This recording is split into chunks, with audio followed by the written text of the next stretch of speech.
گئی شق صدر۔ شق کا معنی ہوتا ہے کھولنا اور صدر کا معنی ہوتا ہے سینہ۔ سینہ مبارک آپ صلی اللہ علیہ وسلم کا کھولا گیا، گویا کہ آپریشن کیا گیا۔ تو یہ کتنی دفعہ ہوا؟ یہ 4 دفعہ ہوا ہے۔ ایک 5ویں دفعہ کا بھی قول ہے لیکن وہ ضعیف قول ہے، وہ میں نے اس لیے لکھا ہی نہیں۔ تو یہ شق صدر پہلی مرتبہ جب 4 سال کی عمر مبارک تھی اس وقت ہوا ہے۔ دوسری مرتبہ جب 10 سال عمر مبارک تھی تب ہوا ہے۔ تیسری مرتبہ بوقت نبوت جب عمر مبارک 40 سال تھی اس وقت ہوا، اور چوتھی مرتبہ بوقت معراج ہوا ہے۔ یہ 4 دفعہ جو ہے یہ شق صدر کا واقعہ پیش آیا ہے۔ حضرت جبریل امین جنت سے وہ تشت، ٹرے، ڈش وہ لے کے آئے اور جنت کے اوزار وغیرہ لے کے آئے، اور ایک قول تو ہے کہ پانی بھی جنت سے لے کے آئے، لیکن زیادہ سیرت نگار جو ہیں وہ اس طرف ہیں کہ نہیں، انہوں نے قلب مقدس کو دھونے کے لیے انہوں نے زمزم کا پانی لیا۔ رسول اللہ صلی اللہ علیہ وسلم کی عمر مبارک 4 سال ہو چکی ہے۔ نصلی علی رسولہ الکریم، اما بعد۔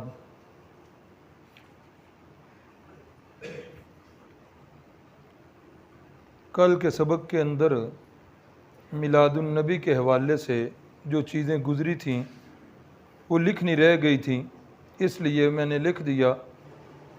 مہینہ ربیع الاول کا ہے، 8، 9، 12 تاریخ یہ اختلاف لکھا گیا ہے، اور انگریزی تاریخ جو ہے 22 اپریل 571 کی ہے۔ وقت صبح صادق کا اور دن سوموار کا۔ بوقت پیدائش آپ ناف بریدہ تھے، یعنی ناف مبارک پہلے سے ہی کٹی ہوئی تھی۔ مختون تھے، یعنی ختنہ بھی پہلے سے ہو چکا تھا۔ جسم مقدس آلائش اور گندگیوں سے بالکل پاک تھا۔ اس کے بعد دادا جی نے جو نام رکھا اسم محمد صلی اللہ علیہ وسلم، تو یہ دونوں تعریفیں جو ہیں اردو زبان کے اندر میں نے لکھ دی ہیں۔ اب اس کے بعد معاملہ ہے رضاعت اور حضانت کا، یعنی دودھ پلانے والا معاملہ جو ہے۔ عرب کے اندر یہ دستور چلا آ رہا تھا کہ شہروں کے لوگ جو ہیں یہ اپنے بچوں کو ولادت کے بعد دیہات والوں کے سپرد کر دیا کرتے تھے۔ اللہ اکبر۔ دیہات کے لوگوں کے سپرد کرنے کے اندر جو حکمتیں لکھی گئی ہیں وہ حکمتیں یہ ہیں کہ دیہات کی آب و ہوا جو ہے وہ اچھی ہوتی ہے، خالص ہوتی ہے، آلودگیوں سے پاک ہوتی ہے، ذہن کے اندر جو ہے وہ وسعت پیدا ہوتی ہے۔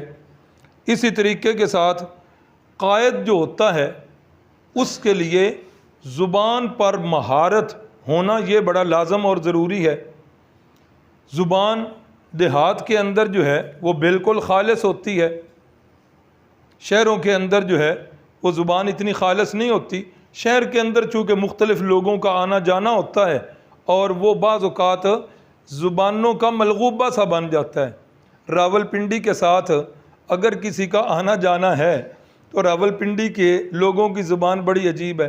ادھر سے مری والے ان کی زبان بھی، ادھر سے ہزارہ والے ان کی زبان بھی، ادھر سے خیبر پختونخوا والے ان کی زبان بھی، ادھر سے کشمیریوں کی زبان بھی، اور ادھر سے پنجابیوں کی زبان بھی۔ یہ سارا جو ہے ایک ملغوبہ سا بنا ہوا ہے راولپنڈی کی زبان۔ تو شہروں کی زبان جو ہوتی ہے اس کے اندر خالصتاً زبان نہیں ہوتی۔ دیہات کے اندر زبان کبھی خالص ہوا کرتی تھی۔ جب سے یہ ٹی بی صاحب آئے ہیں اور موبائل آیا ہے تب سے یہ دیہات کے لوگ جو ہیں وہ بھی اب اس سے متاثر ہو گئے ہیں، اور دیہات کے اندر بھی بچے جو ہیں ان کو یا والدین جو ہیں ان کو یہ خوشی ہوتی ہے کہ ہمارا بچہ جو ہے وہ انگریزی بولے۔ یہ یاد رکھیں، کوئی بھی زبان جو ہے بطور زبان بری نہیں ہے، کوئی زبان بھی ہے بطور زبان جو ہے بری کوئی زبان بھی نہیں۔ قرآن مجید کے الفاظ مبارکہ ہیں وما ارسلنا من رسول الا بلسان قومہ، یعنی جتنے انبیاء ہم نے بھیجے ہیں اس سارے کے سارے انبیاء جس قوم کے اندر مبعوث ہوئے اسی قوم کی زبان کے اندر وہ مبعوث ہوئے ہیں۔ تو اس لیے کوئی زبان بطور زبان جو ہے نفرت کی چیز نہیں ہے، لیکن ایک بات تو ہے نا کہ اپنی زبان کے ساتھ جو محبت ہے اس کے تو کیا ہی کہنے۔ لیکن یہ بات جو ہے یہ بڑی عجیب لگتی ہے آج بچوں کے اندر، والدین جو ہیں انہوں نے اتنی انگریزی، والدین کیا ہمارے حکمران ہیں، اتنا انگریزی کو ہمارے اوپر مسلط کر دیا، اتنا مسلط کر دیا کہ آج ہمارے بچوں کی حالت یہ ہو گئی ہے کہ وہ ایک لفظ انگریزی کا بولتے ہیں، ذہن کے اندر مفہوم ہوتا ہے لیکن اس مفہوم کو اپنی زبان سے ادا کرنے کے لیے الفاظ نہیں ہوتے ان کے پاس۔ کئی والدین سے میں نے سنا کھانا کھاتے، بیٹا اٹھو ہینڈ واش کر آؤ، یار یہ کوئی بات ہے؟ یا تو پورا فکر ہی انگریزی میں بول لو، چلو وہ صحیح انگریز تو بیچارہ بنے۔ تو یہ ہمارے بچوں کا بڑا المیہ ہے کہ مادری زبان جو ہے وہ پنجابی ہے اور قومی زبان اردو ہے، اور سکولوں کے اندر جس زبان کو زیادہ ترویج دیا جا رہا ہے وہ انگریزی ہے۔ بچہ کرے تو بیچارہ کیا کرے۔ تو یہ دیہات کے اندر زبان جو ہے خالص ہوا کرتی تھی، اس لیے شہروں کے لوگ جو ہیں یہ دیہات کا انتخاب کیا کرتے تھے۔ امام رازی رحمہ اللہ نے ایک عجیب سا واقعہ لکھا ہوا ہے، تفسیر کبیر لکھی ہے انہوں نے عربی زبان میں، شاید پہلے بھی سنایا ہو۔ فرماتے ہیں کہ قرآن مجید نے متعدد مقامات پر ایک لفظ بولا، مل حیات الدنیا الا متاع الغرور، کہ دنیا کی زندگی جو ہے وہ دھوکے کا سامان ہے، متاع کا لفظ بولا۔ فرماتے ہیں کہ میں نے بڑے لوگوں سے پوچھا متاعن اس کا معنی کیا ہے؟ کہا جی سامان، لیکن ذہن مطمئن نہیں ہوتا تھا۔ قرآن مجید جو ہے دنیا کی زندگی کو خست کے ساتھ، گھٹیا ہونے کے ساتھ ترجیح دے رہا ہے، یہ الفاظ استعمال کر رہا ہے، اور دنیا کے سامان میں تو بڑا اعلیٰ اعلیٰ سامان بھی ہوتا ہے۔ تو متاع کا لفظ اس کے لیے مجھے معنی نہیں مل رہا تھا۔ کہتے ہیں پھر میں نے کیا کیا، میں نے دیہات کا سفر کرنا شروع کر دیا۔ وہی جس طرح کل عرض کیا تھا، جس طرح ہماری کاوش ہوتی ہے کہ 2 کے 4 کیسے بنے، میرا 1 مکان ہے تو میرے 2 مکان کیسے بنے، میرے 4 بیٹے ہیں تو 4 دکانیں اور 4 مکان جب تک نہ بن جائیں مجھے اس وقت تک سکون نہیں ملتا۔ تو جتنی ہماری دوڑ لگی ہوئی ہے دنیا داری کے اندر، اللہ کی کروڑ ہار رحمتیں ہوں محدثین اکرام پر، مفسرین اکرام پر، ان بیچاروں کی دوڑ اسی طرف لگی ہوتی تھی۔ پتہ چل جاتا کہ او فلاں ملک کے اندر ایک بندے کے پاس حدیث رسول صلی اللہ علیہ وسلم موجود ہے۔ دین والے ہمیشہ غریب ہوا کرتے ہیں، پھر پیدل سفر کرتے، کتنے کتنے ہفتوں کا سفر ہوتا تھا، اور جا کر ادھر ایک حدیث جو ہے اس کو سننے کے لیے، اس کو لینے کے لیے اتنا دور دراز کا سفر۔ امام بخاری رحمہ اللہ کا بڑا واقعہ لکھا ہوا ہے، اور آپ حضرات نے سنا ہوگا کہ امام بخاری رحمہ اللہ کو پتہ چلا فلاں بندے کے پاس جو ہے وہ حدیث ہے۔ لمبا سفر کر کے اس بندے کے پاس پہنچے، اس کے گاؤں میں۔ جب اس کے گاؤں میں پہنچے، اس کے گھر کا دروازہ کھٹکایا، پوچھا، انہوں نے کہا ادھر نہیں، وہ تو اپنے ڈیرے پہ گیا ہوا ہے۔ کس طرف ہے ڈیرا؟ بتایا گیا جی ادھر ہے۔ امام بخاری رحمہ اللہ ادھر چلے گئے، اور ادھر جا کر دیکھا وہی شخص ہے، اور اس نے اپنی جھولی کو ایسے کیا ہوا ہے، پکڑا ہوا ہے۔ اس بندے کی سواری جو ہے اس سے چھوٹ گئی تھی، اور وہ سواری کو پکڑنے کے لیے اب وہ اپنا گھوڑا یا جو بھی سواری تھی اس کو پکڑنے کے لیے اس نے جھولی کو ایسے کیا ہوا تھا۔ امام بخاری رحمہ اللہ گئے، جا کر دیکھا کہ جھولی اس کی خالی ہے، جھولی اس کی خالی ہے۔ اس بندے سے حدیث نہیں سنی، واپس آ گئے۔ اس بندے سے حدیث نہیں سنی، واپس آ گئے۔ کس لیے؟ کہ جو بندہ جانور کے ساتھ دھوکہ کر سکتا ہے، میرے پیغمبر صلی اللہ علیہ وسلم کی حدیث کے ساتھ بھی دھوکہ کر سکتا۔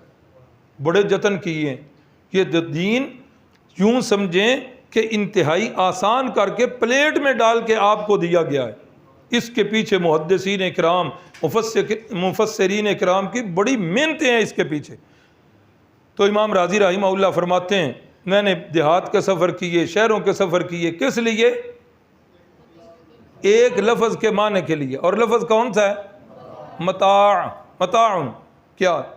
فرماتے ہیں کہ ایک گلی سے میں گزر رہا ہوں، ایک گاؤں سے، تو گاؤں سے گلی سے گزرتے گزرتے ایک گھر کا دروازہ کھلا ہوا ہے اور دروازے کے اندر سے ماں جو ہے بیٹی کو پوچھتی ہے این المتاع، کہ بیٹی متاع کتھے؟ امام راضی فرماتے ہیں میری تو خوشی کا ٹھکانہ ہی کوئی نہ رہ گیا، مجھے تو اپنی منزل مل گئی۔ بیٹی نے آگے سے جواب، میں کہتے ہیں میں رک گیا ادھر کہ بیٹی کا جواب سنوں، تو بیٹی نے جواب دیا، کہنے لگی اماں کتا گھر میں آیا تھا، اس نے متاع کو اٹھایا ہے اور ادھر پہاڑ کی طرف چلا گیا۔ امام راضی فرماتے ہیں میں نے دستک دی دروازے پہ، دروازہ کھلا، پوچھا جی کون؟ کہا جی میں ہوں، اپنا تعارف کروایا، کہا صرف اتنا پوچھنا، او اتنے دور کے علاقے سے آیا ہوں، ایک لفظ کی تحقیق کے لیے صرف اتنا پوچھنا ہے، یہ جو بچی نے کہا کہ کتا آیا تھا متاع کو اٹھایا اور ادھر پہاڑ کی طرف چلا گیا، یہ کیا چیز ہے؟ تو انہوں نے گھر والوں نے بتایا کہ وہ کپڑے کا چھوٹا سا ٹکڑا جس کو برتن صاف کرنے کے لیے رکھا جاتا ہے اس کو ہم متاع کہتے ہیں۔ ہاں ایک تو پتہ چل گیا وہ گھٹیا سا کپڑا جس کی بازار میں کوئی قیمت ہی نہیں ہے، اللہ رب العزت نے قرآن مجید کے اندر اس کپڑے کے ساتھ اس کو تشبیہ دی ہے، اس کپڑے کے ساتھ اس کو تشبیہ دی ہے کہ یہ کپڑا جو ہے جس طرح دنیا کی زندگی کی خست اور دنیا کی زندگی کا گھٹیا پن ایسے ہی ہے جیسے وہ کپڑا ہے۔ تو عرض یہ کر رہا تھا دیہات کے اندر چونکہ زبان خالص ہوتی ہے، اس لیے خالص زبان کے لیے یہ شہروں کے لوگ جو ہیں اپنے بچوں کو دیہات میں بھیجا کرتے تھے۔ اللہ اکبر۔ پھر دیہات والوں کو بھی دلچسپی ہوتی تھی، ایک تو اس وجہ سے دلچسپی ہوتی کہ یہ ایک اس وقت کاروبار سا بنا ہوا تھا کہ لوگ لے جاتے تھے اور بچوں کو لے جا کر دودھ پلا کر پرورش اچھی کر کے آ کے پیسے لیا کرتے تھے۔ اور یہ بھی حکمت علماء نے لکھی ہے کہ نیک لوگوں کا وجود جو ہوتا ہے یہ اللہ کی طرف سے رحمتوں کے ظہور کا سبب ہوتا ہے۔ نیک لوگوں کا وجود اللہ کی طرف سے رحمتوں کے ظہور کا سبب ہوتا ہے۔ حدیث پاک یاد آ گئی، رحمت کائنات صلی اللہ علیہ وسلم نے فرمایا لا تقوم الساعہ حتی یقال اللہ اللہ، فرمایا لوگوں قیامت اس وقت تک قائم ہی نہیں ہوگی جب تک اس دھرتی پر روئے زمین پر صدقے دل کے ساتھ ایک بندہ بھی اللہ کا نام لینے والا ہے، اس وقت تک قیامت قائم نہیں۔ تو نیک لوگوں کا جو وجود ہوتا ہے یہ باعث رحمت ہوتا ہے۔ اس لیے علماء نے لکھا کہ نیک لوگوں کو گھروں میں بلانے کا اہتمام کرنا چاہیے، جس کے بارے میں آپ کو گمان ہے کہ واقعی اللہ کا یہ نیک بندہ ہے، اللہ کا ولی ہے، گھر میں بلانے کا اہتمام ہونا چاہیے۔ اور نیک لوگوں کو گھر بلا کر ان کی دعوت بھی کرنی چاہیے۔ اور رسول اللہ صلی اللہ علیہ وسلم نے مستقل ایک دعا سکھائی ہے کہ جس وقت نیک لوگ جب کسی کے گھر میں جائیں کھانا کھائیں تو ان کو یہ دعا دے کے آئیں۔ وہ دعا انشاءاللہ مفتی صاحب اپنے وقت پر آپ کو سکھائیں گے۔ تو اس لیے دیہات کے لوگ جو ہیں یہ آیا کرتے تھے اور شہروں کے لوگ جو ہیں وہ اپنے بچے ان کو دیا کرتے تھے۔ اسی چیز کی ادائیگی کے لیے، اسی رسم کے لیے جب رسول اللہ صلی اللہ علیہ وسلم کی ولادت باسعادت ہوئی ہے، اس دن بھی کتنی ہی دائیاں جو ہیں، کتنی ہی وہ خواتین آئی ہیں اور انہوں نے آ کر مکے کے گھروں میں تلاش کیا ہے، پتہ کیا ہے کس کس گھر میں بچہ ہے۔ رسول اللہ صلی اللہ علیہ وسلم کے گھر میں بھی آئی ہیں، جس نے بھی پتہ کیا جی بچے کی ولادت ہے، بچے دا ابا کی کام کردہ ہے، کہا جی بچہ تو یتیم ہے، چھوڑ کے چلی گئی، یتیم ہے تو اس گھر سے ہمیں کیا ملے گا۔ یہ بھی ایک ہوتا ہے۔ پچھلے دنوں ایک ساتھی جو ہے مجھے کہنے لگے کہ بیٹی جوان ہے اس کا رشتہ کرنا ہے، اور رشتہ جو ہے خالصتاً میں دینی بنیاد پر کرنا چاہتا ہوں، کوئی لڑکا نیک صالح ہو عالم مل جائے تو بڑی اچھی بات، دین کی بنیاد پر میں نے رشتہ کرنا ہے، تو آپ مہربانی کریں کوئی اچھا نیک لڑکا جو ہے آپ کے ذہن میں ہو تو بتا دیں۔ تو جب میں نے ایک بچے کی طرف رہنمائی کی تو پہلا سوال یہ آیا بیٹی کے والد کی طرف سے زمین انہاں دی کنی؟ ہاں پہلے یہ تھا کہ خالصتاً دین کی بنیاد پر کرنا ہے۔ تو جب بتایا کہ فلاں بچہ ہے عالم دین ہے نیک ہے تو کہا کہ ان کی جو ہے وہ زمین کتنی، ایسا نہیں ہونا چاہیے۔ تو یہ لوگ جو ہے جس وقت یہ دائیاں آئیں رسول اللہ صلی اللہ علیہ وسلم کو دیکھ کر جاتی گئیں، پتہ چلا اماں جان حلیمہ سعدیہ یہ بھی ایک دفعہ آئی ہیں، پتہ چلا ہے تو چھوڑ کر چلی گئیں۔ اب یہ جتنی بھی آئی تھی دائیاں سب کو مکے سے کوئی نہ کوئی بچہ جو ہے وہ مل گیا، اماں جان حضرت حلیمہ سعدیہ کو کوئی بچہ نہیں ملا۔ جس وقت بچہ کوئی نہیں ملا خامد سے کہنے لگیں، خامد کا نام ہے حارث، ان سے کہنے لگیں کہ مجھے اچھا نہیں لگ رہا، میری ساتھ والی جتنی تھیں انہیں کوئی نہ کوئی بچہ مل گیا ہے اور میں خالی گود واپس جاؤں، اچھا نہیں لگ رہا، اگر آپ اجازت دو تو میں وہی یتیم بچہ اپنی گود میں نہ لے لوں۔ خامد کہنے لگے ٹھیک ہے کوئی حرج نہیں، ایسا کر لو۔ تو جس وقت یہ اماں جان حلیمہ سعدیہ جو ہیں دوبارہ اماں جی آمنہ کے گھر میں پہنچتی ہیں تو اجازت لیتی ہیں، جناب خواجہ عبد المطلب سے اجازت مل جاتی ہے۔ اماں جی حلیمہ فرماتی ہیں کہ جس وقت میں اماں جی آمنہ کے کمرے میں گئی تو میرے تو ہوش حواس ہی اڑ گئے، سامنے جو بچہ پہلے تو میں نے دیکھا نہیں ہے، جس وقت میں نے دیکھا کہ ننھے محمد صلی اللہ علیہ وسلم سوئے ہوئے ہیں، اتنا چہرہ حسین تو میں نے آج تک کسی بچے کا دیکھا ہی نہیں تھا۔ پھر میرے عقل جو ہے ایسی مبہوت ہوئی کہ میرا دل ہی نہیں کیا کہ اتنے حسین و جمیل بچے کو میں اٹھاؤں اور اس کی نیند کو خراب کر دوں۔ اللہ اکبر۔ تو میں نے پوچھا اماں جی آمنہ سے یہ بچہ آپ کا ہے؟ فرمایا ہاں میرا ہی ہے۔ آپ لینے کے لیے آئی ہیں؟ جی بالکل لینے کے لیے۔ فرمایا اچھا نام تمہارا کیا ہے؟ کہا جی میرا نام حلیمہ ہے۔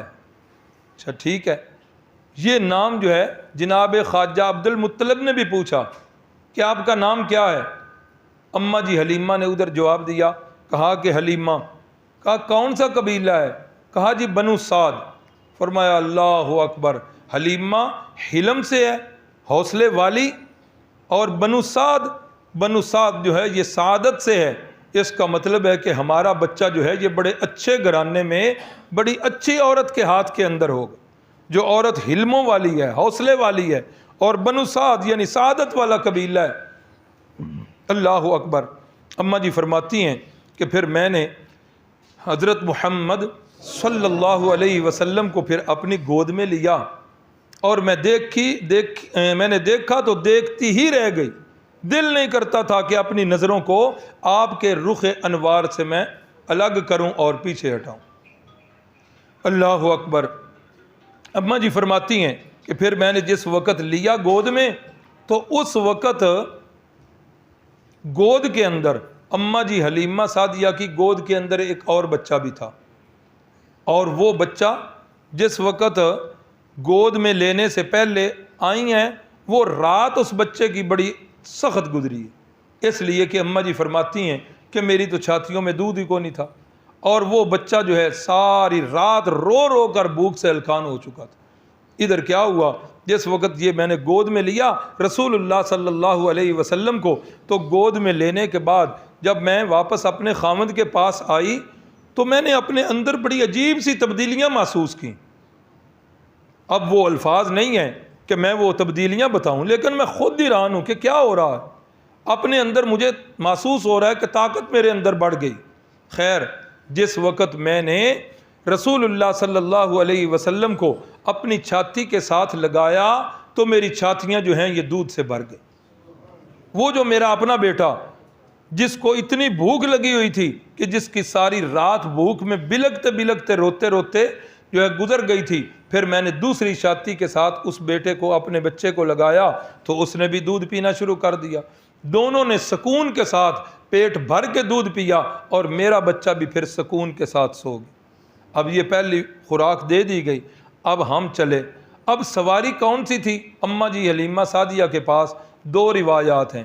ایک مشہور روایت جو نعت خوانوں کے ہتھے چڑھی ہوئی ہے وہ تو اونٹنی والی ہے کہ اماں جی حلیمہ سعدیہ کے پاس اونٹنی کی سواری تھی، لیکن سیرت کی کتابوں والے بعض حضرات لکھتے ہیں کہ نہیں، گدھی کی سواری تھی۔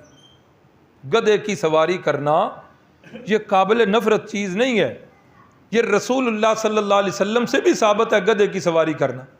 اور اماں جی فرماتے ہاں تو دونوں روایات ہیں، اونٹنے کی سواری تھی یا گدھی کی سواری تھی، دونوں میں سے جو بھی سواری تھی، تو جس وقت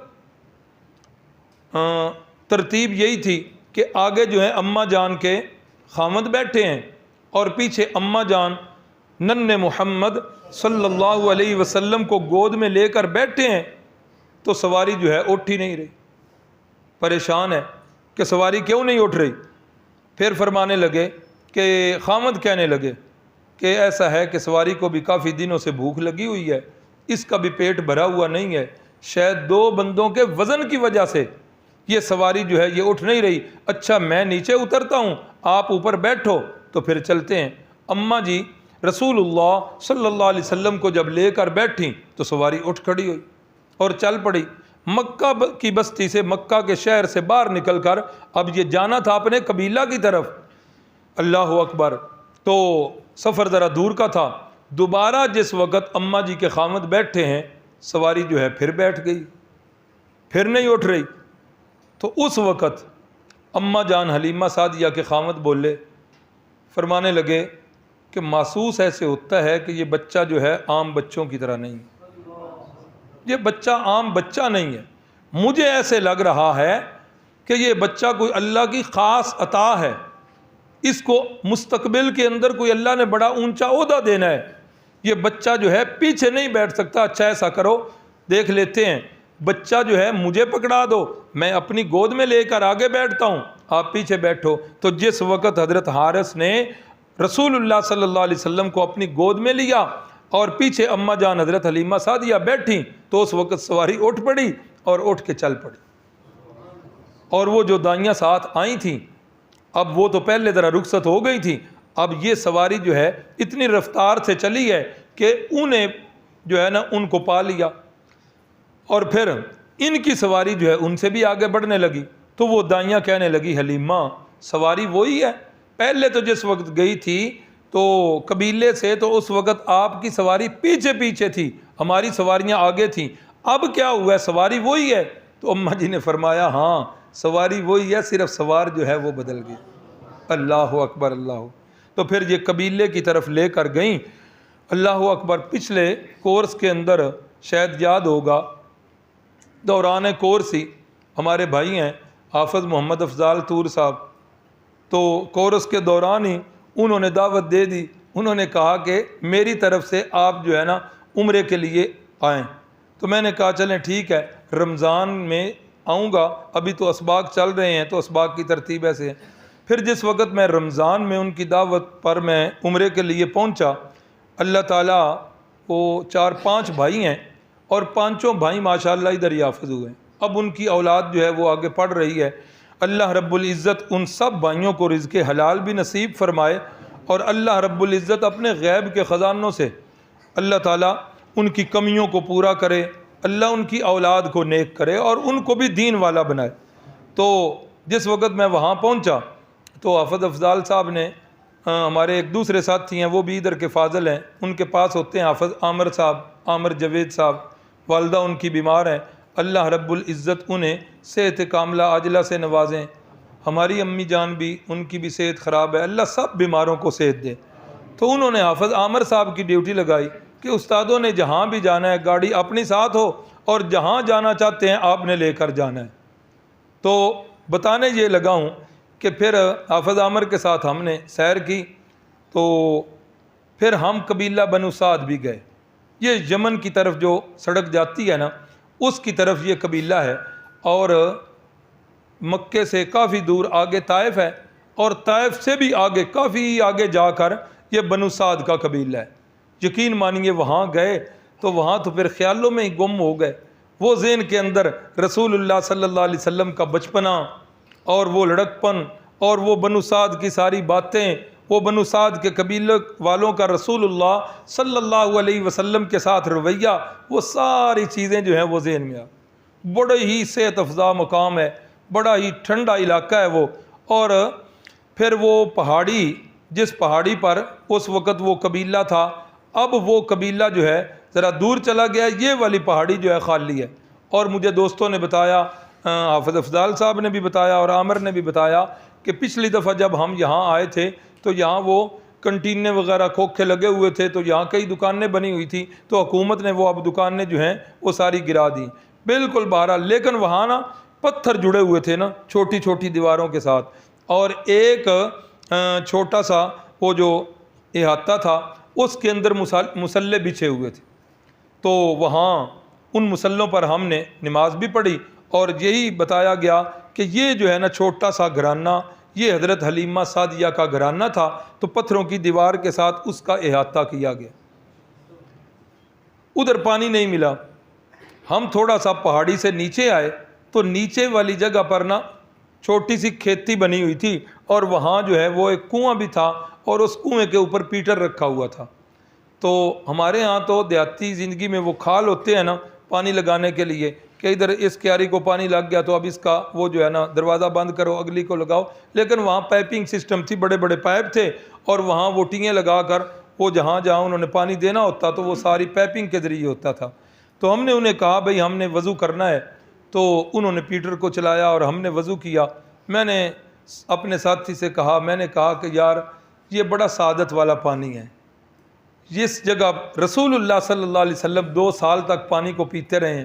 میں نے کہا یہ مسئلہ اپنی جگہ پر کہ آب زمزم وہ سارے پانیوں سے افضل ہے، لیکن اس پانی کی نسبت بھی عام پانیوں سے تو بڑی اونچی ہے نا۔ اور اگلی بات میں نے جو اسے کہی، میں نے کہا زمزم کا پانی تو پھر بھی حاجی اور عمرے والے آتے ہیں تو لے آتے ہیں، یہ پانی زندگی میں دوبارہ شاید ہی نصیب ہو، اس لیے جی بھر کے پیا، اور وہاں سے ہم نے بوتلیں بھی بھر لیں۔ اللہ رب العزت آپ کو بھی وہاں لے جائے، عمرہ کے لیے جائیں یا سفر کے لیے، اب تو وہ ویزا بھی 3 سالوں کا ہو گیا ہے، اللہ کرے کوئی ایسا ساتھی، جی 3 ماہ کا، چلو اللہ کرے وہاں کوئی ایسا رفیق مل جائے جس کے پاس سواری بھی ہو اور وہاں کے نقشوں سے بھی وہ واقف ہو، تو پھر واپسی پر ہم طائف میں رات ٹھہرے تھے، وہ آگے بات آ جائے گی، وہاں بھی ایک خاص واقعہ ہوا۔ تو یہ قبیلہ بنو سعد کے اندر اماں جان حضرت حلیمہ سعدیہ جو ہیں یہ رسول اللہ صلی اللہ علیہ وسلم کو لے کر آئیں۔ تو میں نے لکھا ہے کہ والدہ ماجدہ نے پیدائش کے بعد 3 دن تک دودھ آپ صلی اللہ علیہ وسلم کو پلایا، اس کے بعد چند دن ثویبہ لونڈی جو ابو لہب کی لونڈی تھی، یہ میں نے زبریں زیر اوپر اس لیے ڈالی ہیں کہ لوگ اس کو صوبیہ بول دیتے ہیں، یہ صوبیہ نہیں ہے، یہ ثویبہ ہے سا کے ساتھ۔ تو ثویبہ لونڈی جو ہے چند دن تک اس کا دودھ پیا، اور انہوں نے حضرت حمزہ رضی اللہ تعالی عنہ کو بھی پہلے دودھ پلایا ہوا تھا۔ یاد ہے حضرت حمزہ کون ہے؟ ہاں جی، رسول اللہ صلی اللہ علیہ وسلم کے چچا جان ہیں۔ تو جب چچا جان نے بھی ثویبہ کا دودھ پی لیا، رسول اللہ صلی اللہ علیہ وسلم نے بھی پی لیا، تو گویا کہ چچا اور بھتیجا یہ آپس میں رضائی بھائی بھی بن گئے کہ ایک خاتون کا دونوں نے دودھ پیا۔ اس کے بعد اماں جان حضرت حلیمہ سعدیہ جو ہیں ان کے پاس جو ہے 2 سال تک رسول اللہ صلی اللہ علیہ وسلم رہے، اور 2 سال تک دودھ پیا اور ادھر ہی طائف والوں کے پاس ہی رہے۔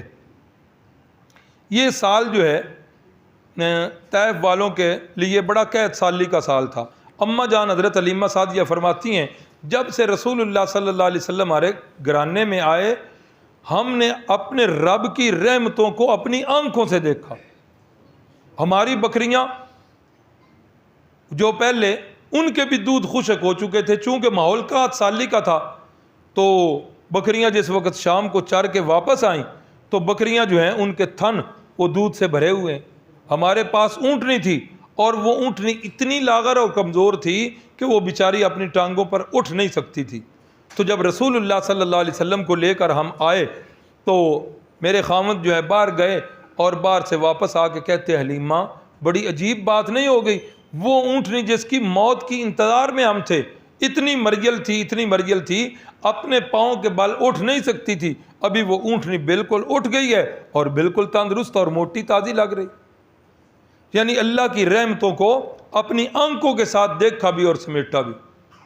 قبیلے والوں کی بھی بکریاں جاتی اور ان کو کھانے کے لیے کچھ نہیں ملتا، تو اماں جان حلیمہ سعدیہ کی بکریاں جو ہیں پیٹ بھر کے آتی۔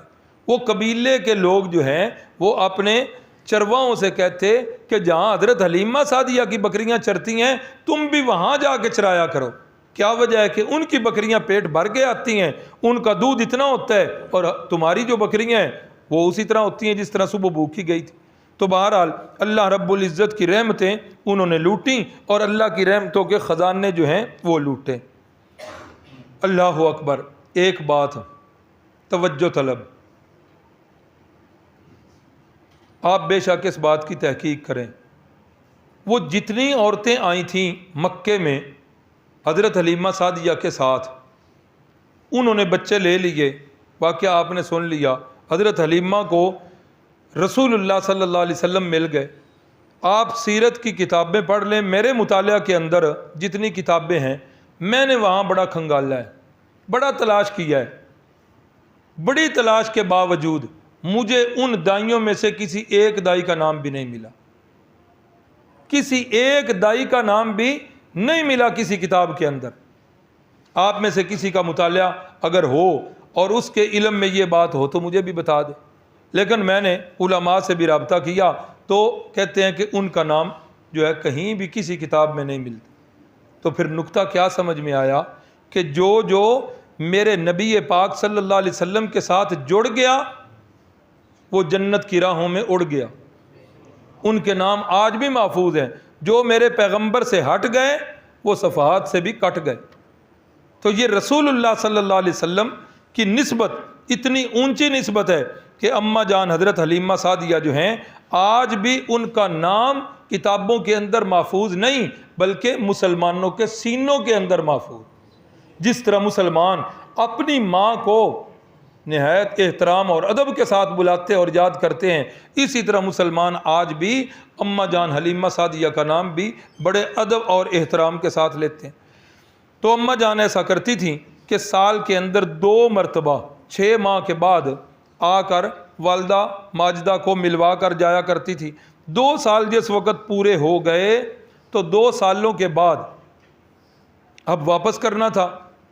اماں جی فرماتی ہیں میرا دل نہیں تھا کہ یہ واپس جائیں، اب پریشان ہوں کہ معاہدہ تو 2 سالوں کا ہی ہے اور دودھ کی مدت بھی 2 سال ہی ہوتی ہے، 2 سالوں کے بعد اس بچے کا جواز ختم ہو جانا ہے، کروں تو کیا کروں۔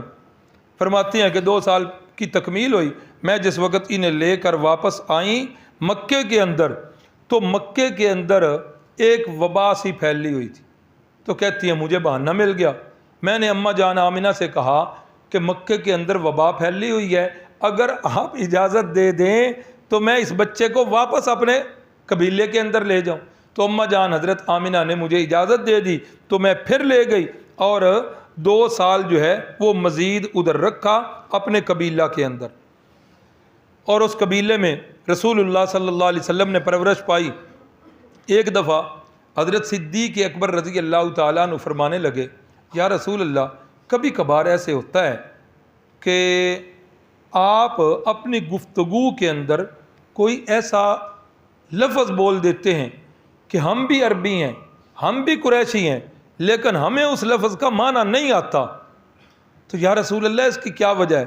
تو رسول اللہ صلی اللہ علیہ وسلم نے جواب دیا، فرمایا ولدت فی قریش ورضعت بنی سعد، فرمایا پیدائش تو جو ہے میری ہوئی تھی نا قریش میں، اور میری مدت رضاعت اور پرورش ہوئی ہے بنو سعد کے قبیلے میں، اور بنو سعد کے قبیلے کی زبان بڑی خالص تھی، اس لیے میرے اور تمہارے میں یہ فرق ہے کہ میری پرورش جو ہے ادھر ہوئی ہے اور تمہاری پرورش جو ہے مکے کے اندر ہوئی ہے، اور میں اس لیے وہ عربی کا خالص لفظ جو ہے وہ بول دیتا ہوں۔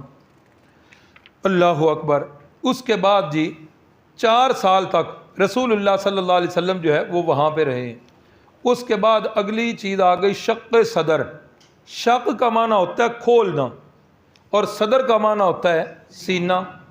سینہ مبارک آپ صلی اللہ علیہ وسلم کا کھولا گیا، گویا کہ آپریشن کیا گیا۔ تو یہ کتنی دفعہ ہوا؟ یہ 4 دفعہ ہوا ہے۔ ایک 5ویں دفعہ کا بھی قول ہے لیکن وہ ضعیف قول ہے، وہ میں نے اس لیے لکھا ہی نہیں۔ تو یہ شق صدر پہلی مرتبہ جب 4 سال کی عمر مبارک تھی اس وقت ہوا ہے، دوسری مرتبہ جب 10 سال عمر مبارک تھی تب ہوا ہے، تیسری مرتبہ بوقت نبوت جب عمر مبارک 40 سال تھی اس وقت ہوا، اور چوتھی مرتبہ بوقت معراج ہوا ہے۔ یہ 4 دفعہ جو ہے یہ شق صدر کا واقعہ پیش آیا ہے۔ حضرت جبریل امین جنت سے وہ تشت ٹرے ڈش وہ لے کے آئے اور جنت کے اوزار وغیرہ لے کے آئے، اور ایک قول تو ہے کہ پانی بھی جنت سے لے کے آئے، لیکن زیادہ سیرت نگار جو ہیں وہ اس طرف ہیں کہ نہیں، انہوں نے قلب مقدس کو دھونے کے لیے انہوں نے زمزم کا پانی لیا۔ رسول اللہ صلی اللہ علیہ وسلم کی عمر مبارک 4 سال ہو چکی ہے، آپ جو ہے ہاں یہ بھی میں نے آج ہی ایک کتاب کے اندر پڑھا کہ آپ ایک دن کے اندر اتنے صحت مند ہوتے، اتنے قد آور ہوتے کہ جتنا ایک بچہ مہینے کے اندر اس کی صحت بنتی ہے، رسول اللہ صلی اللہ علیہ وسلم کی صحت مبارک ایک دن میں ایسے بڑھتی تھی۔ تو 4 سال کی عمر میں گویا کہ آپ 4 سال کے دکھائی نہیں دیتے تھے، آپ جو ہے تندرست و توانا دکھائی دیتے تھے۔ تو 4 سال کی عمر میں جب آپ جو ہے باہر بچوں کے ساتھ کھیل رہے تھے، بھیڑ بکریاں چرا رہے تھے، تو اس وقت جو ہے حضرت جبریل امین تشریف لائے ہیں اور انہوں نے آ کر آپ صلی اللہ علیہ وسلم کو لٹایا ہے اور لٹا کر آپ کا سینہ مبارک چاک کیا ہے۔ اب جس وقت وہ دوسرے ساتھ والے بچوں نے دیکھا کہ یہاں تو بڑا ایک عجیب سا کام ہو گیا، وہ بھاگے اور دوڑتے ہوئے قبیلے کی طرف گئے اور انہوں نے شور مچانا شروع کر دیا کہ محمد صلی اللہ علیہ وسلم پر قاتلانہ حملہ ہو گیا ہے، کسی نے آپ کو چھریاں ماری ہیں۔ اس طرح جو ہے نا وہ سارے دوڑتے ہوئے آئے اور حضرت اماں حلیمہ سعدیہ ان کے خاوند یہ بھی دوڑتے بھاگتے ہوئے آئے، لیکن اتنی دیر تک حضرت جبریل امین اپنا کام مکمل کر چکے تھے۔ کام کیا کیا کہ سینہ مبارک کو چاک کیا، پھر سینہ مبارک کو چاک کرنے کے بعد قلب مقدس کو، قلب اطہر کو نکالا گیا، پھر اس کو چیرا گیا، اس کو چیرنے کے بعد اندر سے کچھ چیزیں نکالیں، پھر قلب مقدس کو زمزم کے پانی کے ساتھ دھویا، اور زمزم کے پانی کے ساتھ دھونے کے بعد پھر قلب مقدس کو جو ہے اپنی جگہ پر رکھا، پھر اس کے بعد سینہ مبارک جو ہے اس کو ٹانکے لگا کر باقاعدہ سرجری کی گئی اور آپ صلی اللہ علیہ وسلم کے سینہ مبارک کو دھویا گیا۔ کس لیے؟ حکمتیں یہ لکھی گئی ہیں کہ قرآن مجید اس سینہ مبارک میں آنا تھا، اس قلب مقدس میں آنا تھا، نزلہ علی قلبک باذن اللہ، اللہ رب العزت نے آپ کے دل مقدس پر، دل مبارک پر قرآن مجید اتارنا تھا، اس لیے اللہ رب العزت نے وہ ساری چیزیں جو نامناسب تھیں، اللہ نے وہ ساری چیزیں جو ہے وہ پہلے سے نکلوا دیں اور قلب مقدس کو زمزم کے پانی کے ساتھ دھویا گیا۔ رسول اللہ صلی اللہ علیہ وسلم نے فرمایا کہ شیطان کی ایک سونڈ ہے، اور جس طرح ہاتھی کی سونڈ ہوتی ہے، شیطان کی ایک سونڈ ہے، اور فرمایا اس کی سونڈ جو ہے یہ سوئی جتنی باریک ہے۔ اس کی مثال وہ مچھر کا ٹیکا جو ہے یہ سمجھ لو۔ فرمایا کہ اس کی سونڈ جو ہے یہ سوئی جتنی باریک ہوتی ہے۔ یہ شیطان جو ہے انسان کے دل کے پاس بیٹھا ہوتا ہے، جس وقت کسی بندے کا دل اللہ کی یاد سے غافل ہوتا ہے، شیطان ٹیکا لگا دیتا ہے، وہ اپنی نحوست کا کیا کرتا ہے؟ ٹیکا لگا دیتا ہے۔ اس لیے رسول اللہ صلی اللہ علیہ وسلم نے فرمایا کہ پھر اس کے اثر سے لوگوں کے دلوں کے اندر برے خیالات آتے ہیں، گناہوں کے وسوسے آتے ہیں، گناہوں کے خیال آتے ہیں، گناہوں کا شوق بڑھتا ہے۔ یہ سارا کس لیے ہوتا ہے؟ اس کی وجہ رسول اللہ صلی اللہ علیہ وسلم نے بتا دی کہ جب تمہارا دل جو ہے اللہ کی یاد سے غافل ہوتا ہے تو اس وقت شیطان کیا کرتا ہے؟ ٹیکا لگا دیتا۔ اور یہ اللہ کا نظام ہے، اللہ نے شیطان کو اتنی رسائی دی ہوئی ہے۔ رسول اللہ صلی اللہ علیہ وسلم نے فرمایا ان الشیطان یجری من الانسان مجری الدم، فرمایا شیطان جو ہے بندے کی رگوں میں ایسے چلتا ہے جیسے خون چلتا ہے۔ تو اس لیے پھر اپنے پیر و مرشد کا وہ جملہ یاد آ جاتا ہے، اور میں تو جب بھی یہ یاد آتا ہے حضرت پیر سید عنایت اللہ شاہ صاحب بخاری کا جملہ، یقین کریں میں بڑا محظوظ ہوتا ہوں۔ مجھے جو ہے وہ آپ کی بڑی پیاری آواز میرے کانوں میں آ جاتی ہے، بیٹا ہاتھ کار ول تے دل یار ول، ہاتھ کاموں کی طرف لگا ہو اور دل جو ہے یہ یاد الہی کی طرف متوجہ ہو، تو بندہ جس وقت یاد الہی کے ساتھ رہتا ہے تو شیطان کے حملوں سے بچا رہتا ہے۔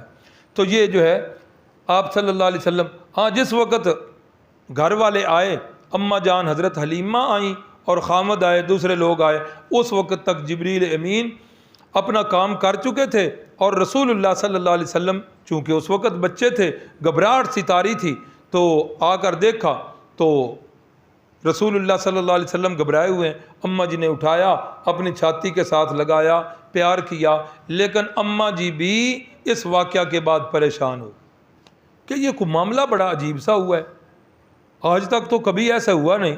پھر وہ بندے کدھر گئے جنہوں نے یہ کام کیا ہے؟ قدموں کے نشان دیکھے ہیں، وہ نظر نہیں آ رہے۔ کہنے لگی یہ سارا کچھ جو ہو رہا ہے یہ خلاف قیاسی ہو رہا ہے۔ تو اس وقت اماں جی کو فکر ہوئی کہ بہتر یہ ہے کہ اب اس امانت کو کیا کیا جائے، اپنے مالکوں کے سپرد کیا جائے۔ ان اللہ یأمرکم ان تؤدوا الامانات الی اہلیہا۔ تو 4 سال کی عمر کے بعد، جب 4 سال عمر مبارک پوری ہوئی، شق صدر کا یہ واقعہ پیش آیا، تو پھر اماں جان حضرت حلیمہ سعدیہ جو ہیں یہ ان کو دے آئیں، ان کی والدہ ماجدہ کو، حضرت اماں آمنہ کو۔ تو ایک بیٹا تھا ان کا حضرت حلیمہ سعدیہ کا، اور 2 ان کی بیٹیاں بھی تھیں۔ ایک بیٹی کا نام تھا شیمہ اور دوسری بیٹی کا نام تھا انیسہ۔ یہ دونوں رضائی بہنیں تھیں رسول اللہ صلی اللہ علیہ وسلم کی۔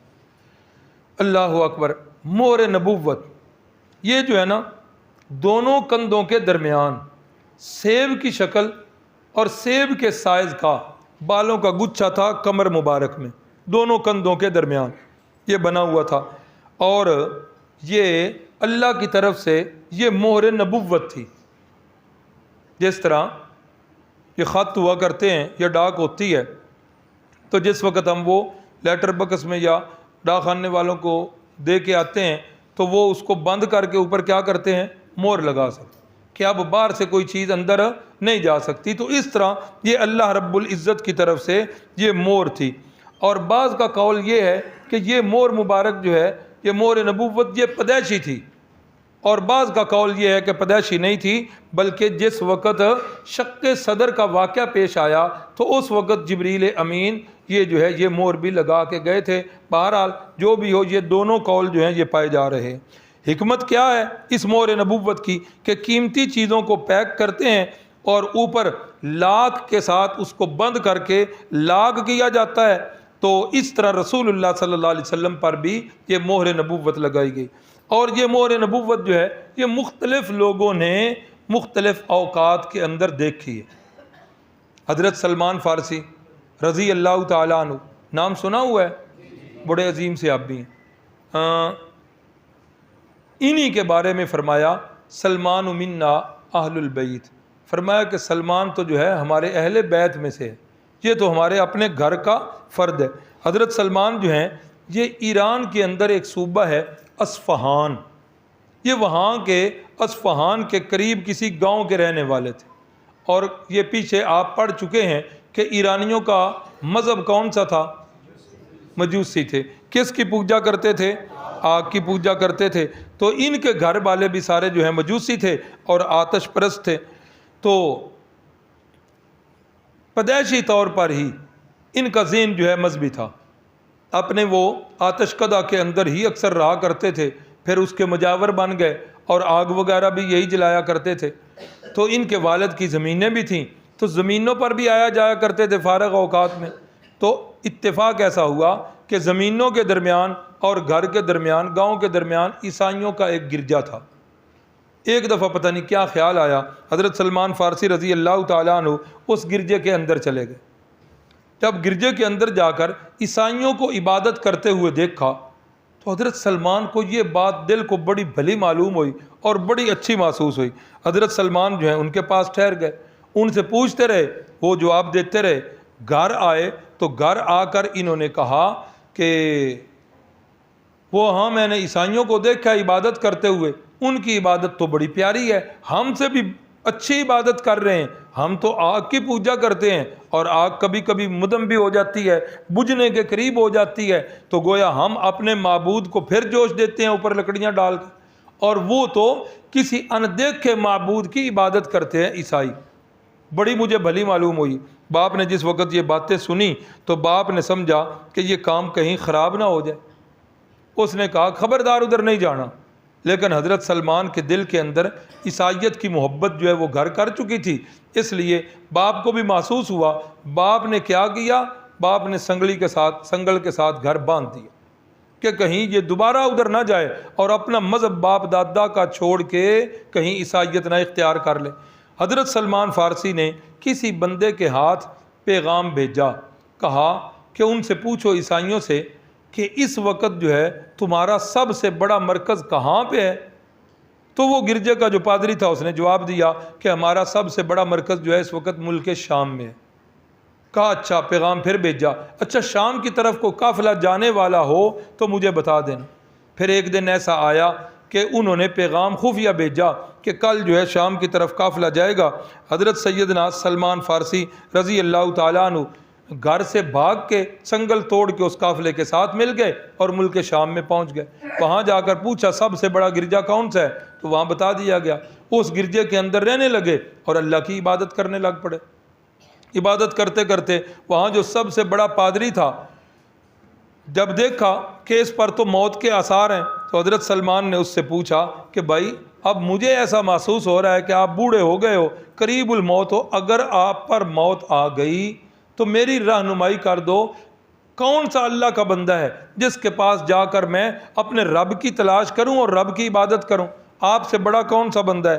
تو اس عیسائی پادری نے مرتے ہوئے کہا کہ اس وقت موصل کے اندر جو ہے ایک آدمی ہے، وہ راہب ہے، اللہ والا ہے، اگر میری موت آ جائے تو میری موت کے بعد ادھر چلے جانا۔ کچھ عرصے کے بعد اس کی موت واقع ہو گئی۔ حضرت سیدنا سلمان فارسی جو ہے پھر ادھر پہنچ گئے موصل کے اندر، وہاں بھی ایسے ہی رہے ایک گرجے کے اندر۔ پھر وہاں کا پادری جب مرنے لگا تو پھر انہوں نے وہی بات کہی کہ اب میں آگے کس کے پاس جاؤں گا؟ تو اس نے پھر رہنمائی کی کہ اس وقت میرے علم کے مطابق وہ جو نصیبین کا علاقہ ہے اس علاقے کے اندر ایک راہب رہتا ہے، اللہ والا رہتا ہے، اس کے پاس چلے جانا۔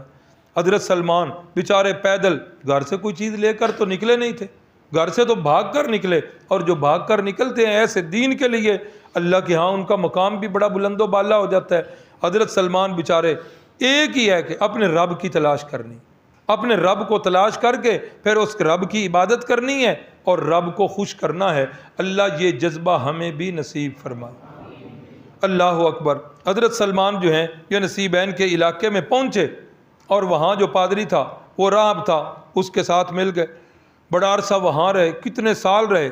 پھر ایک وقت آیا کہ اس پر بھی موت کے آثار آ گئے۔ حضرت سلمان نے پھر وہ بات کہی کہ اب میں آگے کہاں جاؤں، میری رہنمائی کرو، میں تو پیدائشی عیسائی نہیں ہوں، نہ مجھے پتہ ہے۔ تو وہ راہب کہنے لگا کہ میرے علم کے مطابق اب پوری دنیا پر کوئی ایک بندہ بھی ایسا نہیں جو خالص اللہ کی عبادت کرنے والا، پوری دنیا پر۔ کہا پھر میرا کیا بنے گا، میں کہاں جاؤں گا؟ گھر سے تو میں بھاگ کے آ گیا ہوں، پچھلے دروازے تو میرے لیے بند ہو گئے، جاؤں بھی تو وہ لوگ جو ہیں وہ آتش پرست ہیں، مجوسی ہیں، میں وہاں نہیں جانا چاہتا، کسی طرف تو مجھے چلاؤ۔ تو اس نے کہا اچھا پھر بندہ تو کوئی نہیں ہے، لیکن میرے علم کے مطابق اب وہ وقت آ چکا ہے کہ جس وقت کے اندر نبی آخر الزمان کی بعثت ہونے والی ہے۔ اچھا پھر کیا کروں؟ کہا کہ ایسا کرو کہ کھجوروں والی سرزمین پر چلے جاؤ، نبی آخر الزمان نے ہجرت کر کے وہاں آ جانا ہے۔ کہا چلو ٹھیک ہے، وہ تو میں چلا جاؤں گا، لیکن ہو سکتا ہے وہاں کوئی اور بندہ بھی نبوت کا دعویٰ کر ڈال لے۔ ہاں، مارکیٹ میں ایک نمبر مال آئے تو ساتھ ہی 2 نمبر بھی آ جاتا ہے، بعض اوقات 2 نمبر دینے والے وہ خود وہی ہوتے ہیں۔ اللہ اکبر، ایسا نہ ہو کسی 2 نمبر بندے کے ہاتھ میں چڑھ جاؤں۔ کوئی مجھے نشانی بتاؤ، کوئی عطا پتہ بتاؤ، اس سچے نبی کی علامات کیا ہوں گی؟ تو اس نے پھر یہ بتایا، اس نے کہا کہ 3 نشانیاں جو ہیں اس سچے نبی کے اندر ہوں۔ نمبر 1، وہ نبی جو ہے سچا نبی وہ صدقے کا مال نہیں کھائے گا۔ پہلی نشانی، صدقے کا مال نہیں کھائے گا۔ دوسری نشانی، کوئی اگر اسے ہدیہ دے گا، تحفہ دے گا تو تحفے کا مال وہ کھا لے گا، یہ دوسری نشانی ہوگی۔ تیسری نشانی یہی کہ دونوں کندھوں کے درمیان مہر نبوت ہوگی، بالوں کا ایک گچھا ہو۔ یہ 3 نشانیاں بتائیں تو وہ راہب بھی اللہ والا بھی اللہ کے پاس چلا گیا، اللہ کو پیارا ہو گیا۔ حضرت سلمان بیچارے پھر تھکے ہارے مسافر کی طرح پھر چل پڑے، چلتے چلتے چلتے پتہ نہیں کتنے دن کتنی راتیں پیدل چلتے چلتے پھر مدینہ طیبہ تشریف لے آئے، جو اس وقت یثرب کے نام سے مشہور تھا۔ حضرت سلمان جس وقت وہاں پہنچے وہاں ایک یہودی کے پاس نوکری شروع کر دی، پیٹ ہے، اس کی آگ کو بھی تو کم کرنا ہے، کوئی دے بھی تو کتنا دے۔ اور یہ یاد رکھیے گا، یہ آج کل ایک بنا ہوا ہے، گو کہ موضوع کی مناسبت تو نہیں ہے لیکن بات آ گئی ہے۔ بعض لوگ بیچارے واقعی مستحق ہوتے ہیں لیکن پھر انہیں مانگنے کا جو ہے نا وہ چسکا ہی لگ جاتا ہے، کام کرنا چھوڑ دیتے ہیں۔ پھر وہ ایسے لگتے ہیں، یہ یاد رکھیں، بندہ دوسرے بندے کو جتنا بھی دے دے، کبھی بندہ کے دینے سے بندے کا پیٹ نہیں بھرتا، یہ اللہ ہی دے تو تب پیٹ بھرتا ہے۔ یہ کام جو ہے یہ بڑا مشکل کام ہے، ہاتھ سے مانگنا۔ اور رسول اللہ صلی اللہ علیہ وسلم نے فرمایا الید العلیٰ خیر من الید السفلیٰ، فرمایا اوپر والا ہاتھ جو ہے یہ نیچے والے ہاتھ سے بہتر ہے، دینے والا ہاتھ لینے والے ہاتھ سے بہتر ہے۔ کوشش کرو کہ اس سے بچے۔ ہمارے بچپن میں تو وہ سکول کی پتہ نہیں کوئی کتاب تھی، دوسری تیسری کی، اس کے اندر یہ واقعہ بھی لکھا ہوا تھا کہ ایک بندہ آیا رسول اللہ صلی اللہ علیہ وسلم کی محفل میں اور آ کر کہا کہ میرے ساتھ کوئی تعاون کروا دیجیے۔ آپ نے فرمایا کہ گھر میں کوئی چیز ہے؟ کہا جی ایک پیالہ ہے اور ایک کمبل ہے، کمبل کو اوڑھتا ہوں اور پیالے سے پانی پیتا ہوں۔ فرمایا جاؤ پیالہ لے آؤ۔ پیالہ لے کے جب آئے تو فرمایا ہاں بھائی حاضرین سے اس پیالے کو کوئی خرید لے گا؟ ایک صحابی اٹھے، یا رسول اللہ 1 درہم کا میں خریدتا ہوں۔ فرمایا ہاں بھائی 1 درہم سے کوئی زیادہ؟ ایک صحابی اٹھے، یا رسول اللہ 2 درہم کا میں خریدتا ہوں صلی اللہ علیہ وسلم۔ فرمایا ٹھیک ہے لے لو۔ 2 درہم لیے اور ان سے فرمایا کہ 1 درہم کا کھانا خریدو اور جا کے کھاؤ، اور دوسرے درہم کا بازار سے کلہاڑا لے کے آؤ، کلہاڑی لے کے آؤ۔ جب وہ صحابی کلہاڑی لے کے آئے، آپ صلی اللہ علیہ وسلم نے اپنے دستے مبارک سے اس کلہاڑی کے اندر دستہ ٹھوکا لکڑ کا، اور فرمایا یہ لے جاؤ، جنگل سے لکڑیاں کاٹو اور اپنا گزر اوقات کرو۔ کچھ عرصے کے بعد وہ صحابی آئے اور ان کے پاس دنیا کا مال تھا، انہوں نے رسول اللہ صلی اللہ علیہ وسلم کو ہدیے بھی دیے۔ آپ نے خوش ہو کے فرمایا یہ کام بہتر ہے یا وہ بھیک مانگنے والا کام بہتر ہے کہ اللہ کے حضور قیامت والے دن ایسے آؤ کہ تمہارے چہرے پر بھیک کے آثار جو ہیں وہ نظر آ رہے ہیں۔ اس لیے اگر مشکل وقت میں مانگنا پڑے کسی سے تو ایسے مانگو کہ لے کر پھر جو ہے کوشش کرو کہ آگے میں کوئی اس کا کام چلاؤں، پیٹ نہ بھروں، تاکہ دوبارہ مجھے کسی ساتھی سے مانگنا نہ پڑے۔ تو حضرت سلمان فارسی رضی اللہ تعالیٰ عنہ، انہوں نے اپنے پیٹ کی آگ کو بجھانے کے لیے ایک یہودی کے پاس ملازمت کر لی، کھجوروں کو پانی لگانا ہے، کھجوروں کی دیکھ بھال کرنی ہے، کام کرنے لگ گئے۔ بدلے میں ملتا کیا ہے؟ کھانا 2-3 وقت کا مل جاتا ہے۔ ایک دن ایک کھجور کے اوپر چڑھے ہوئے ہیں، اس یہودی جو باغ کا مالک ہے اس کا بھائی آیا اور اس نے کہا وہ آ گئے ہیں۔ کہا کون آ گئے ہیں؟ کہا وہ نبی جن کا ذکر ہماری کتابوں کے اندر ہے وہ آ گئے ہیں۔ او اللہ اکبر! حضرت سلمان فارسی نے جس وقت یہ بات کھجور کے درخت کے اوپر ہیں سنی، ان کے ہاتھ پاؤں پھول گئے۔ وہ جس طرح ایک تاریک رات کا مسافر ہوتا ہے، لمبی مسافت کے بعد جب اس بندے کو اپنی منزل نظر آتی ہے اس کے دل کی کیفیت کیا ہو۔ جلدی جلدی اوپر سے چھلانگ لگائی اور یہ دونوں بھائی باتیں کر رہے ہیں اور آ کر پاس کھڑے ہو گئے۔ اچھا بھائی ان کا سراپا کیسا ہے؟ ان کی شکل مبارک کیسی ہے؟ اچھا ان کا حلیہ مبارک کیسا ہے؟ وہ کدھر ہیں؟ وہ جو مالک یہودی تھا اس نے لگایا زور سے تھپڑ، کہا تو مزدور بندہ ملازم، تیرا کیا کام، جا اپنا کام کر۔ خیر بیچارے چلے گئے تھپڑ کھا کے۔ شام ہوئی، جس وقت مزدوری کا ٹائم ختم ہوا تو اجرت کے اندر کچھ کھجوریں مل گئیں۔ حضرت سلمان فارسی نے وہ کھجوریں لیں اور کھجوریں لے کر پوچھتے پوچھتے رسول اللہ صلی اللہ علیہ وسلم جہاں تشریف فرما تھے کھجوریں لے کے ادھر پہنچ گئے اور کھجوریں آپ صلی اللہ علیہ وسلم کے سامنے رکھیں اور فرمایا جی یہ میری طرف سے صدقے کی کھجوریں ہیں، قبول فرما لیں۔ اب کھجوریں دے کے آپ آرام سے پیچھے بیٹھ گئے کہ اب دیکھوں کہ وہ پہلی نشانی پوری ہوتی ہے کہ نہیں ہوتی۔ تو رسول اللہ صلی اللہ علیہ وسلم نے وہ کھجوریں جو ہیں صحابہ اکرام میں بانٹ دیں، ایک کھجور بھی نہیں کھائی، ایک کھجور بھی نہیں، صدقے کا مال۔ اور آج ہم زکوٰۃ کا مال بڑے دیدہ دلیری سے ہضم کر دیتے۔ ہمارے رشتہ داروں میں ایک رشتہ دار بڑے ہی غریب آدمی تھے، واقعی مستحق تھے۔ تو ایک دن والد صاحب نے انہیں کہا کہ میں نے آپ کو فطرانے کی رقم دینی ہے، آپ لے لو، یقین کریں کہ وہ واقعی مستحق تھے۔ تو وہ کہنے لگے کہ نہیں بھائی جان، آپ کسی مستحق بندے کو تلاش کریں، ہو سکتا ہے مجھ سے بھی زیادہ کوئی مستحق ہو، میرا گزارا ہو رہا۔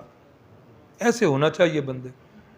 بعض اوقات یہ والدین بچوں کے، شہری بچوں کے، جب انہیں کہا جاتا ہے کہ آپ روٹی کھانا انہیں مدرسے کا نہ کھلایا کریں، یہ زکوٰۃ کے عشر کے پیسوں کا کھانا ہوتا ہے، تو ان بچوں کو، شہری بچوں کو یہ نہیں لگتا، بڑا دکھ لگتا ہے بعض اوقات جب آگے سے والدین نہیں لگ جاندہ سارا کوئی تسی بھی کھوا دیا کر۔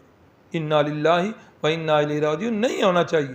رسول اللہ صلی اللہ علیہ وسلم نے تو صدقہ پسند نہیں کیا، اور صدقے کے جو مصارف قرآن مجید نے بتائے ہیں وہ متعین ہیں۔ کوشش کرنی چاہیے کہ صدقے سے اور زکوٰۃ سے بندے کو بچنا چاہیے۔ خیر حضرت سلمان فارسی اٹھے، چلے گئے، رات گزری، ساری رات جو ہے مذبذب ہے کہ پتہ نہیں یہ وہی بندہ ہے، دوسری نشانیاں پوری ہوتی ہیں نہیں ہوتی، یہ اصل بندہ ہے، پتہ نہیں میری منزل اس بندے تک ہے یا پھر مجھے اور آگے جانا پڑے گا۔ اسی پریشانی کے عالم میں ساری رات جو ہے کروٹیں بدلتے بدلتے گزر گئی۔ صبح پھر مزدوری پر، کھجوروں کے باغ کو جو ہے وہ لگا رہے ہیں، پانی گوڈی کر رہے ہیں، دیکھ بھال کر رہے ہیں، سارا دن مزدوری کر کے شام کو اجرت میں جو کھجوریں ملیں لے کر پھر بارگاہ رسالت مآب صلی اللہ علیہ وسلم کے اندر، یہ جی ہدیے کی کھجوریں ہیں، قبول فرما لیں۔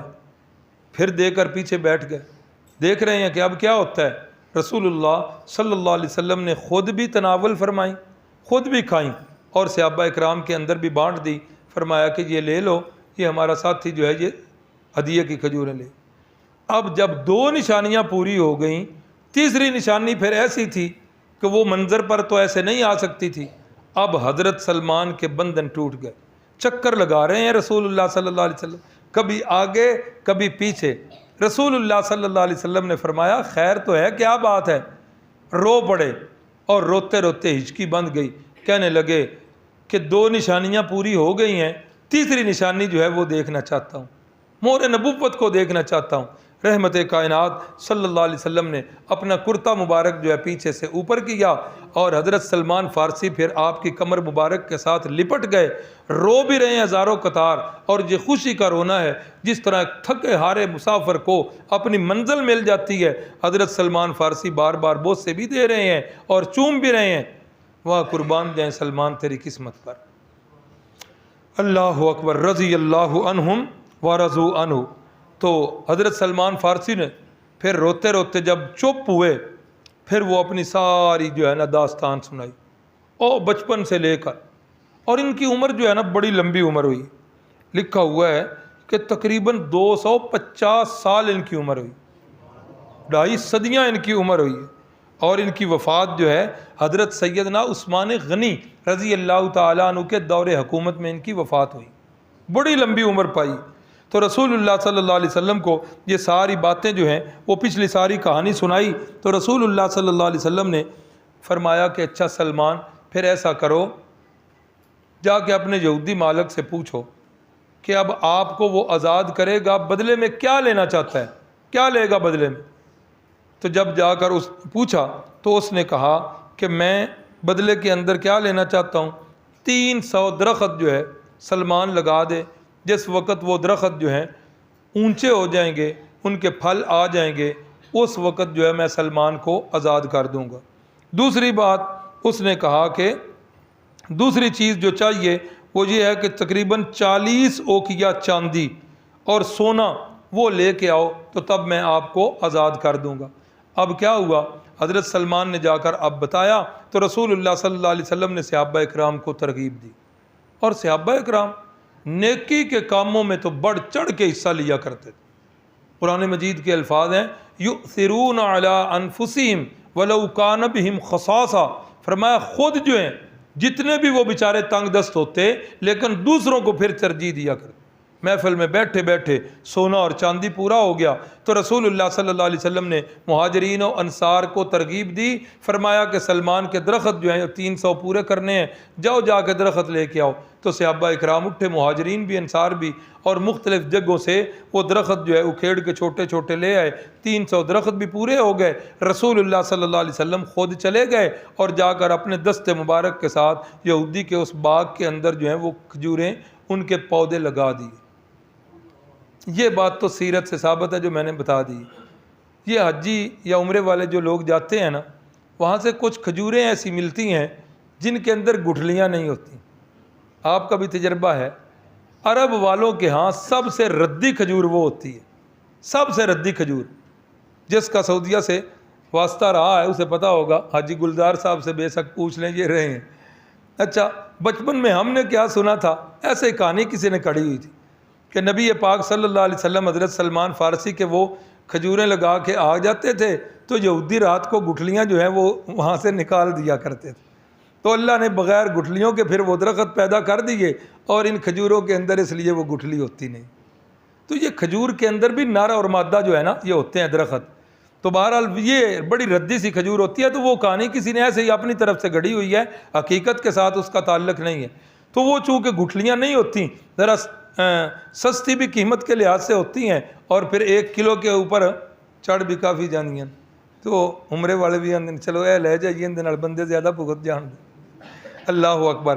تو پھر رسول اللہ صلی اللہ علیہ وسلم نے وہ ساری جو چیزیں ہیں وہ ان کی پوری کر دیں، اور حضرت سلمان فارسی کو آزاد کر دیا گیا۔ تو میں نے عرض کیا تھا کہ یہ مہر نبوت جو ہے کئی صحابہ اکرام نے دیکھی، جن کے اندر حضرت سلمان فارسی بھی تھے۔ آگے ان کے واقعات اور صحابہ کے آنے ہیں، تو یہ یہاں پر ہی میں نے بتا دی ہیں۔ بسم اللہ الرحمن الرحیم، الحمد للہ رب العالمین، والعاقبۃ للمتقین، اللہم صلی علی محمد وعلی آل محمد کما صلیت علی ابراہیم وعلی آل ابراہیم انک حمید مجید، اللہم بارک علی محمد وعلی آل محمد کما بارکت علی ابراہیم وعلی آل ابراہیم انک حمید مجید۔ ربنا آتنا فی الدنیا حسنہ وفی الآخرۃ حسنہ وقنا عذاب النار۔ ربنا لا تزغ قلوبنا بعد إذ هديتنا وهب لنا من لدنك رحمة إنك أنت الوهاب۔ ربنا لا تؤاخذنا إن نسينا أو أخطأنا، ربنا ولا تحمل علينا إصرا كما حملته على الذين من قبلنا، ربنا ولا تحملنا ما لا طاقة لنا به واعف عنا واغفر لنا وارحمنا أنت مولانا فانصرنا على القوم الكافرين، فانصرنا على القوم المشركين، فانصرنا على القوم الملحدين، فانصرنا على اليهود والهنود والنصارى والمشركين، ربنا انصرنا على القوم المفسدين، ربنا لا تجعلنا فتنة للقوم الظالمين ونجنا برحمتك من القوم الكافرين۔ اے میرے مالک، تیرے بندے تیرے گھر کے اندر بیٹھ کر تیری رضا کے لیے تیرے پیارے محبوب کی باتیں سنتے رہے۔ اے اللہ، کوئی دنیا کا لالچ اور غرض نہیں تھی، صرف تجھے راضی کرنا مقصد تھا۔ اے اللہ، یہ بندے تیری بارگاہ میں ہاتھ اٹھائے ہوئے ہیں، اے اللہ ان کی دعاؤں کو قبول فرما لیجیے۔ اے اللہ ان کی خواہشات کی، جائز خواہشات کی تکمیل فرما دیجیے۔ اے اللہ جتنے ساتھی پریشان حال ہیں سب کی پریشانیوں کو دور فرما دیجیے۔ جتنے ساتھی مشکلات میں ہیں اے میرے مالک ان کی مشکلوں کو آسان فرما دیجیے، ان کی مشکلات کو ختم فرما دیجیے۔ اے میرے مالک، تیرے پیارے محبوب نے بھی اور قرآن مجید نے بھی یہی بتایا ہے کہ سمیع الدعا یعنی دعاؤں کو سننے والا بھی تو ہے، مجیب الدعوات یعنی دعاؤں کو قبول کرنے والا بھی تو ہے۔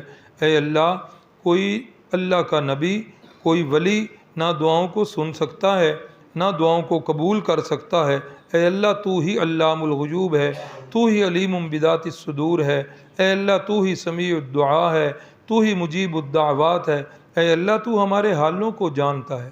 اے اللہ، ہماری مشکلوں کو آسان فرما دے اور ہماری مصیبتوں کو دور فرما دے، ہماری جائز خواہشات کی تکمیل فرما دے، ہمارے بیماروں کو صحت دے دے۔ اے اللہ، والدہ صاحبہ کو بھی صحت دے دیجیے۔ اے اللہ، ہم سب کو اسلام والی زندگی اور ایمان والی موت نصیب فرما دیجئے۔ رشتوں کے سلسلے میں جو بہنیں اور بھائی پریشان حال ہیں، اے اللہ ان کے لیے مناسب اور نیک رشتوں کا بندوبست فرما دیجئے۔ اے میرے مالک رزق حلال نصیب فرما دیجئے۔ شرک سے، بدعات سے، جاہلیت کی رسومات سے، کسی کا حق کھانے سے اے اللہ ہم سب کو بچا لیجئے۔ اے اللہ ہم سب کی موت ایمان پہ فرما دیجئے۔ بوقت موت زبان پر کلمہ طیبہ لا الہ الا اللہ محمد الرسول اللہ جاری فرما دیجئے۔ اے اللہ قبر کے اور محشر کے عذابات سے محفوظ و مامون فرما دیجئے۔ اے اللہ میدان محشر میں رسول اللہ صلی اللہ علیہ وسلم کے مبارک ہاتھوں سے حوض کوثر سے جام نصیب فرما دیجئے۔ اے اللہ جن صحابہ کے تذکرے پڑھے، اے اللہ ان صحابہ کے نقش قدم پر چلا دیجئے۔ اے اللہ وہ صحابہ والا جذبہ ہمارے اندر بھی پیدا فرما دیجئے۔ جن بہنوں نے بھائیوں نے دعاؤں کے لیے کہا ہوا ہے، اے اللہ ان کی دعاؤں کو قبول فرما لیجئے۔ آمین یا رب العالمین۔ صلی اللہ تعالی علی النبی الکریم وعلی آلہ واصحابہ وازواجہ وذریاتہ وآل بیتہ وعترتہ اجمعین برحمتک یا ارحم